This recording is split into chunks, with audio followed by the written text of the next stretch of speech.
민주주의와 자유를 향한 꺼지지 않는 불꽃. 언제나 뜨거운 호남을 만나보는 시간. 안녕하세요. 호남 호남인의 진행을 맡은 김유정입니다. 국가무형문화재 제5호이자 유네스코 인류 무형문화유산으로 지정된 우리의 판소리. 최근에는 범 내려온다처럼 대중음악과 크로스오버된 국악이 인기를 얻으며 다양한 장르에서 그 가치를 선보이고 있는데요. 그래서 오늘 호남 호남인에서는 영화, 뮤지컬, 방송 등 다양한 무대에서 판소리의 명맥을 이어가고 있는 특별한 분을 모셨습니다.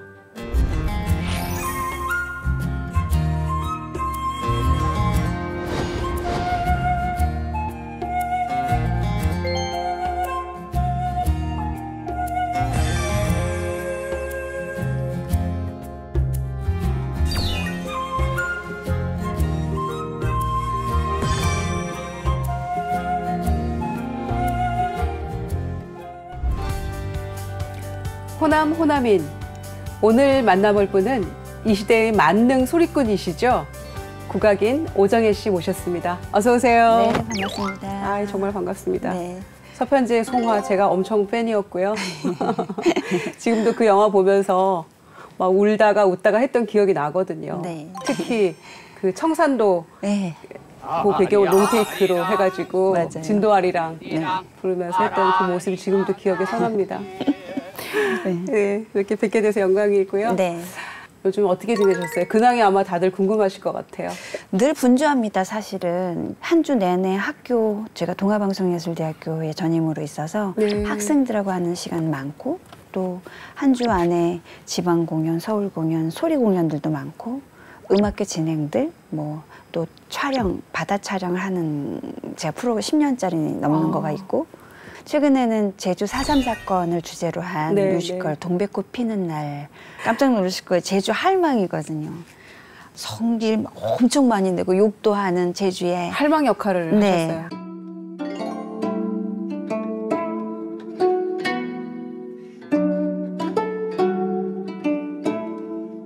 연습하고 준비하고 그 과정이 너무 행복했고요. 여름밤에 정말 단 꿈을 꾸듯이. 그러셨군요. 네. 4.3의 상징이라고 할까요? 꽃이 동백꽃인데 동백꽃. 깜짝 놀랐어요. 제가 하고 왔습니다. 네, 시선이 거기로 가더라고요. 네, 역시 김유정님. 네. 네, 감사합니다. 아, 제가 아까 우리가 그 서두에도 서로 말씀 잠깐 나눴는데 김대중 대통령님 사과하셨을 때요. 13년 전입니다. 2009년 8월 18일이었는데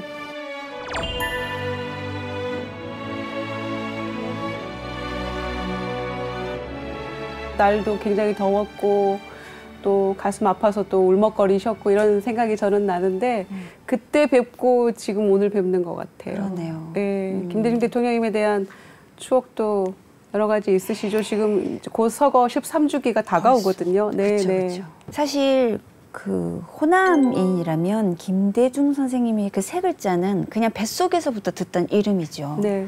근데 저는 그거랑 상관없이 영화 서편제를 선생님께서 영국에서 비디오로 먼저 보시고 한국에 오셔서 직접 상영관으로 오셨죠. 네. 그래서 영화를 다 보신 후에 스태프분들께 식사를 대접을 해주셨는데 잠깐이지만 뭔지 모르게 막 찌릿하게 너무 참 좋은 분이시다라는 느낌이 들었고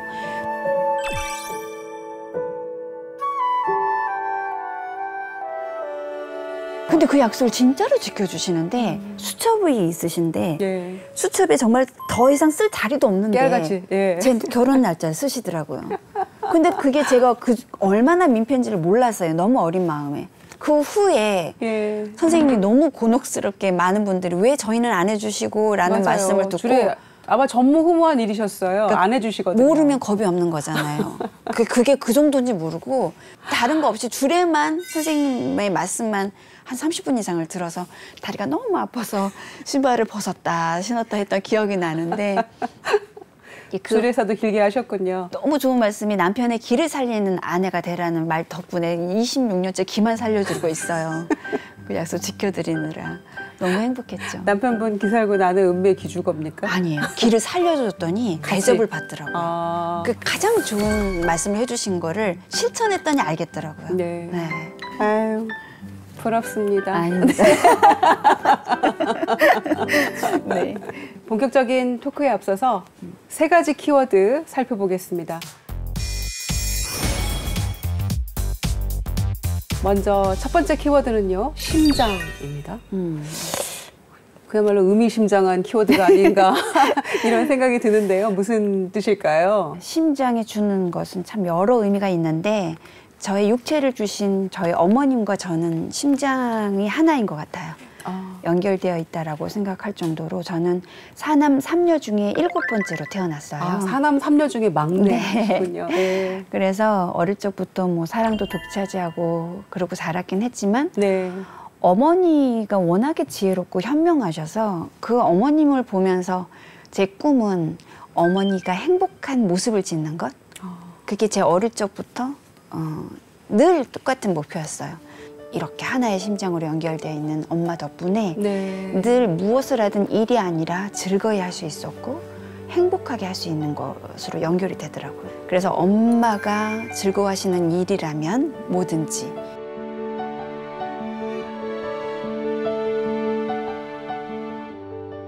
어머니 교육 방식이 어떤 거였을까요? 네, 저희 어머니의 교육 방식은 선 칭찬이에요. 먼저 일단 칭찬하시고. 네, 움직이기 전에. 예를 예. 들어 병원을 가기 전에 가는 길에 우리 정혜는 절대로 주사를 맞아도 울지 않을 거야 라고 하시면 병원에 가서 아파도 절대로 울질 않는 거죠. 엄마가 실망할까 봐. 울어서는 안 될 것 같은 생각이.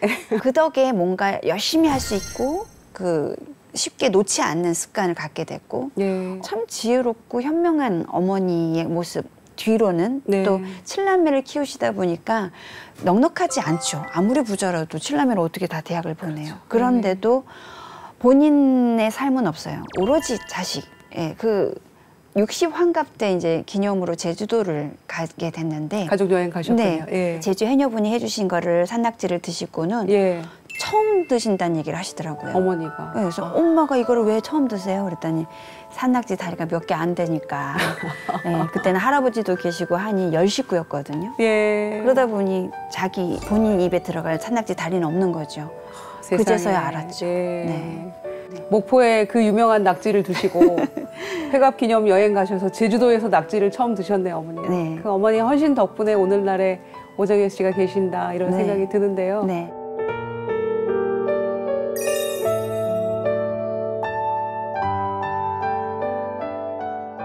그러면은 판소리를 하시게 된 것도 네. 어머니의 영향이셨던가요? 시작점은 제가 이제 TV에 나오는 연기를 보면서 네. 저게 뭔지는 모르겠는데 하고 싶다라는 게 6살 때 6살 저의 때 꿈이었어요. 연기자가 꿈이셨어요? 네, 네. 그게 먼저였는데 목포는 연기 학원이 없어서 엄마 손에 이끌려 간 곳은 무용 학원이었고 무용 학원이 초등학교 때 이제 없어지는 바람에 네. 다른 학원을 간 곳이 목포 시립국악원이었어요. 종류가 판소리, 가야금, 무용 세 종류를 동시에 배울 수가 있는 기회를 얻은 운명인데요? 거죠. 그렇죠. 예. 네. 맨 처음에 이제 한 12명 정도 시립국악원에 앉아 있는데 첫날 네. 흥보가 기가 막혀 나가란 말을 듣더니만 요거 배웠어요. 근데 녹음기도 없고 예. 집에 1시간 정도 거리를 걸어가면서 애워가면서 내일 잊지 말고 해야지 라고 가서 그 다음날 잘했더니 예. 선생님께서 칭찬을 해주시는 거예요. 또 칭찬에 제가 또 부담스러우니까. 고래도 춤추게 하죠. 그렇죠. 그 다음 날도 잘해야 되겠다. 네. 그 다음 날도 잘해야 되겠다. 어떻게 하셨어요? 보통 저희가 생각하면 막 득음을 위해서 폭포 아래서 막 이렇게 소리하고 막 이러잖아요. 네.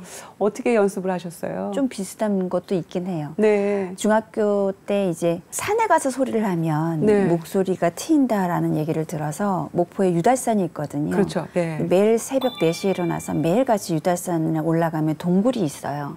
근데 그때만 해도 계단이 없고 흙으로 이렇게 경사진 곳인데 기어서 이렇게 올라가고 막 매일 아침 예. 거기를 가셔서. 그래서 예. 동굴 끝까지 들어가면 되게 무섭거든요. 뭐 상상할 수 없는 그런 스토리인데요. 그러다 보니 이제 소리에 미쳐 있었죠. 잠꼬대로도 하고 밥 먹으면서도 하고.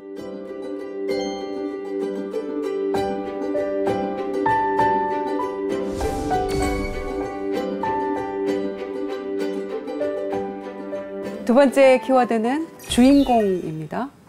영화나 뮤지컬에서 또 주인공을 많이 맡으셔서 주인공일까요? 그런 주인공도 너무 감사한데 예. 저는 우연히 거의 영화나 드라마 수준의 우연이 참 많습니다. 우연. 예. 중학교 1학년 때 전주 대사슴놀이라는 대회 학생부 1회 때 제가 장원을 해요. 그때 이제 스승이신 만정 김소희 선생님께서 예. 1회니까 학생부 심사를 오셨다가 예. 제가 마음에 드셔서 그렇게 만나셨군요. 제자로 삼아주셨죠. 그때부터 이제 서울로 선생님 댁에서 기거하면서 소리를 배우기 시작하면서 타양 객지 생활이 시작된 거죠. 굳이 저를 안 키우셔도 되는데 단돈 레슨비 한 푼도 받지 않으시고 생활비도 받지 않으시고 오로지 마지막 제자로 잘 키우겠다라는 그 말씀 한마디에 저를 거둬두셨거든요. 예, 정말 감사한 분이시네요. 예, 근데 엄하기가 엄청 엄하셔서 숨을 쉴 수 없을 만큼 엄하셨어요. 눈물도 많이 흘리셨겠어요. 많이 흘렸죠. 쌤한테 혼나시고. 네, 예. 저희 엄마는 모르셨어요. 왜냐하면 속상하실까 봐 좋은 얘기만 하고 이제 말씀을 하지 않고 네. 그래서 쫓겨나지 않고 도망가지 않은 제자가 저라고 하시더라고요. 네. 워낙 엄하시니까 나는 사람인데 자꾸 사람이 되라고 하시니까 네, 어린 마음에 참 버거웠다라는 생각을 했죠. 그래도 왜 그렇게 하셔야 되는지 이유를 알기 때문에 그냥 따르는 거죠. 바른 인간한테 나오는 소리가 사람의 마음을 움직일 수 있다. 단순히 노래쟁이가 아니라 네, 네. 참 인간이 되어야 된다는 게 선생님의 교육론이셨기 때문에 우리 스승이신 김소희 선생님께서는 항상 칭찬에 인색하세요. 별로 들어본 적이 없다가 딱 2번을 들었는데 성인이 돼서 대회를 나갔을 1등을 한 다음에 선생님께서 수고했다. 그리고 또 한 번은 영화 서편제 시사회 끝나고 선생님께서 또 수고했다라고 하셨을 때 제일 행복했던 것 같고 그럴 때 뭐 양쪽에 날개가 그냥 쫙 펴지죠. 세상 행복하고 저를 그렇게 소리꾼을 만들어주신 우리 김소희 선생님이 계신가 하면 네, 네. 어른 대회를 나가서 우연히 TV를 보셨던 한복 디자이너 선생님이 계세요. 네. 그래서 허영 선생님이시라고 지금 작고하셨는데 예. 그분이 제가 한복을 입고 쪼글진 머리가 너무 예뻐서 선생님을 찾아오셔서 당신 제자를 내 모델로 쓰고 싶습니다고 허락을 맡아주셨어요.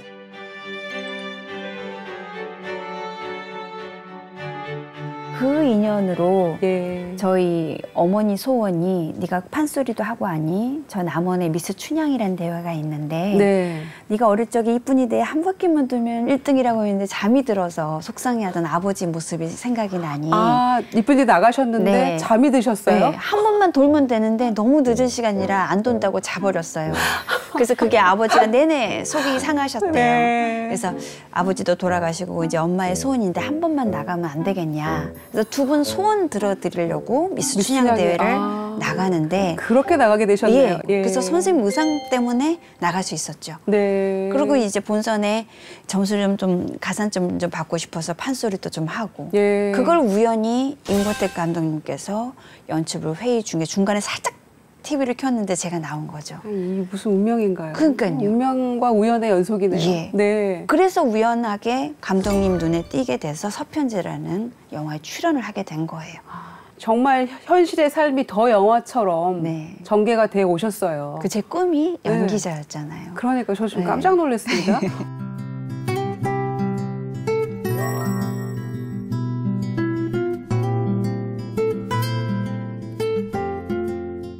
연기자의 길은 어떠셨어요? 좀 어렵지 않으셨어요? 저는 서편제 찍을 때 연기를 한 적이 없고요. 예. 그 김소희 선생님 댁에서 기거하면서 느꼈던 그 느낌이 고스란히 똑같았어요. 네. 아버지과 그 선생님하고의 그것만 바뀔 뿐, 네, 이름만 네. 바뀔 뿐.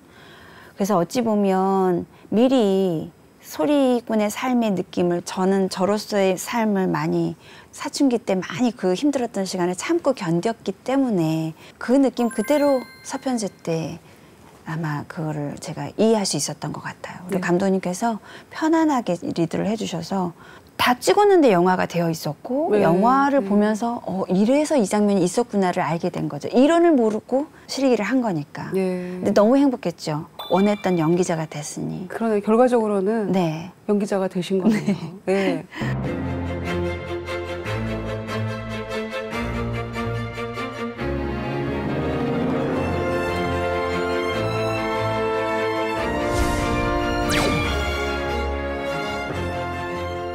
너무 행복해요. 연기를 하고 있을 때. 그러나 판소리만 제가 몰입하고 있다면 가끔은 제가 판소리를 뒤로 하고 있을 수도 있겠다 싶더라고요. 네. 근데 연기를 병행하다 보니 내 것이 더욱더 소중해 보이고 귀하게 느껴지고 예. 할 수 있다는 거가 너무 행복한 거죠. 네. 그래서 제가 어떤 장르를 쫓아다닌 적은 없지만 영화, 연극, 뮤지컬 다양한 장르를 저한테 섭외가 들어오고 들어올 때마다 감사히 할 수 있었고 지금도 그게 계속 진행 중이라는 게 감사하죠. 네. 네. 그 임권택 감독님을 그 짧은 순간에 빠져들게 만드셨잖아요. 네. 판소리 한 대목 잠깐 부탁드려도 될까요? 소리. 네. 가사를 읊조릴 수 있다면 좋겠다 싶어서 단가 사철가 사계절이 우리 인생에 담아있죠. 제가 정말 좋아합니다. 너무 좋죠. 네, 제가 조상현 선생님의 사철가를 맞아요. 정말 제가 즐겨 듣거든요. 그러니까요. 집에서 가사노동 할 때도 제가 들을 때가 많아요. 이 산여산 네. 꽃이 피니 분명 고 봄이로구나. 봄은 찾아왔건만은 세상사 쓸쓸하더라. 나도 어제 청춘이 1년이 오늘은 백발 한심하구나. 내 청춘도 나를 버리고 속절없이 가버렸으니 왔다 갈 줄 아는 몸을 반겨 흔들쓸 때 있나. 봄은 왔다가 가려거든 가거라. 네가 가도 여름이 되면 녹음 방초승하시라. 요런 거지요. 네, 아, 정말 직접 이거를 직접 듣다니요. 조상현 선생님의 그 호탕한 네. 이 단가 사설가 들으시면 네. 소화제 같죠. 네, 막 맞습니다. 눈물도 나고요. 막 속이 맞습니다. 후련하기도 하고요. 인생이 뭔가 싶기도 하다가도 또 열심히 살아야겠다는 생각도 들고 뭐 그런 만 가지 생각이 들거든요. 맞아요. 아, 너무 감사합니다. 아닙니다. 사철가를 또 이렇게 직접. 판소리 내용은 뻔히 알잖아요. 근데 누구의 음색으로 어떻게 들었느냐, 어느 공간에서 들었냐에 따라서 다 자기 이야기처럼 와닿는 때가 오거든요. 그게 판소리의 힘인 것 같아요. 우리 역사 속에서 자연스럽게 만들어진 노래. 젊은 친구들이 좋아할 때 매체에서 만나면 왠지 지루하고 답답했는데 바로 이 앞에서 아서라 세상사 쓸 거 없다 이러면 뭐지? 이거잖아요. 이 안에 소리만 지르고 있는 게 아니거든요. 여러 감정을 마치 정말 압축시켜서 나오는 거라. 그런데 그거를 알아줄 때 젊은 층도 아 역시 이걸 하길 잘했구나 그런 생각이 들죠. 세 번째 키워드 보겠습니다. 네. 연어입니다.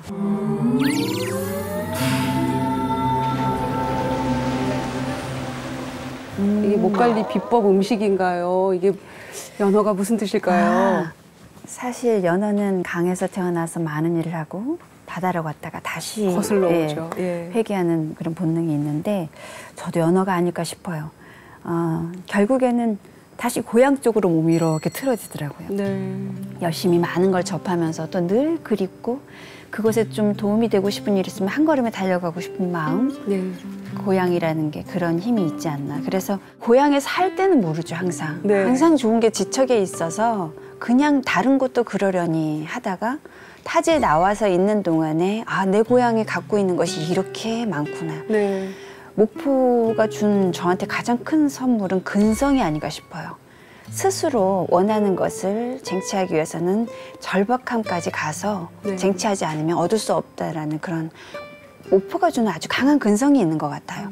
그것 덕분에 어디서든 장애물이 와도 그게 장애물로 보이는 게 아니라 도전하고 싶은 어떤 이상한 열정이 생기는 것 같아요. 네, 네. 그러니까 목포만이 갖고 있는.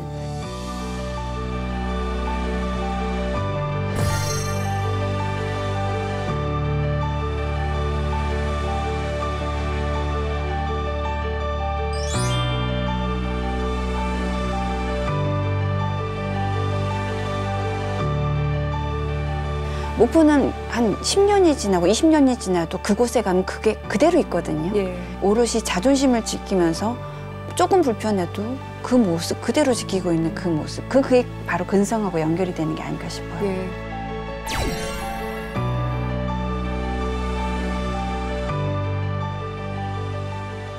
그래서 제가 소리를 하다 보니까 전국을 돌 기회가 있잖아요. 네네. 경상도에 가면 전라도 민요를 하고 네. 또 전라도에 오면 경상도 민요를 합니다. 어느 선을 좀 긋지 않았으면 좋겠는데 언어보다는 음악이 그게 큰 힘 역할을 할 것 네. 같아서 제가 누굽니다라고 하기보다 사람들이 손가락질 안 할 수 있는 사람이 된 다음에 저 친구는 고향이 어딜까?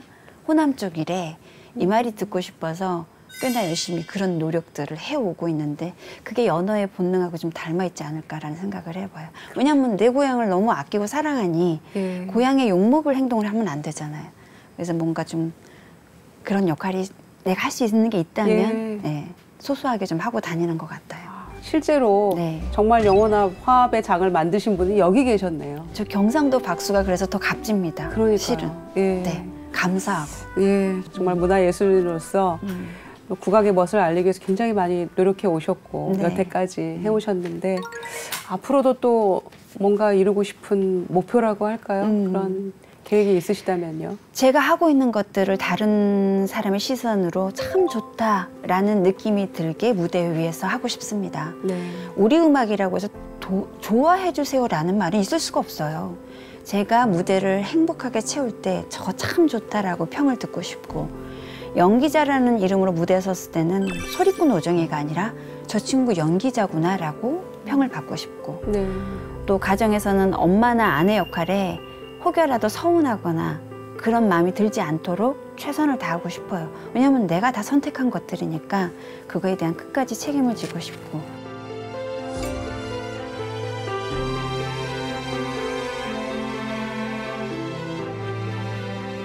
제 인생의 목표는 오늘 하루 행복한 거거든요. 내일 어떻게 될지 어떻게 알아요?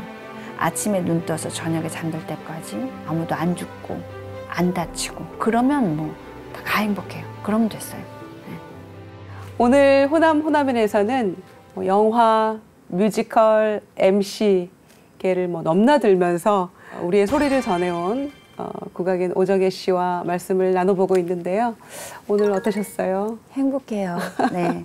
마음이 이렇게 편안하게 제가 좀 낯을 많이 가리는 편인데 불편하면 말이 줄어들거든요. 네. 제가 말이 많았잖아요. 정말 재밌게 들었습니다, 저는. 오늘 제가 이 호남인이라는 프로그램을 나온 이유도 제목 때문에 나왔거든요. 예. 왜냐하면 이 자리에 호남인이 아닌 다른 타 지역의 사람을 모셔서 호남인들이 듣고 싶은 이야기도 속속 전해 들을 수 있는 그런 프로그램이 되기를 바라는 마음에 호남인으로서 응원해드리고자 왔습니다. 네, 네. 좋은 아이디어세요. 네. 또 호남에 대한 생각, 그쵸. 네, 들어야죠. 이런 것들을 그리고 귀감이 되는 건 네, 보고 네. 배워야죠. 네, 네. 좋은 아이디어를까지 주셨네요. 아니요, 주제 넘었습니다. 네. 호남인 재밌게 보셨어요? 저희는 더 좋은 모습으로 호남에서 다시 뵙겠습니다. 고생 많으셨습니다. 너무 즐거웠습니다. 언제나 고향 쪽은 항상 마음 넉넉해지고 불편하지 않은 건 사실이고 긴장하지 않아도 되고 쉼이 필요할 때는 달려가고 싶은 곳. 네.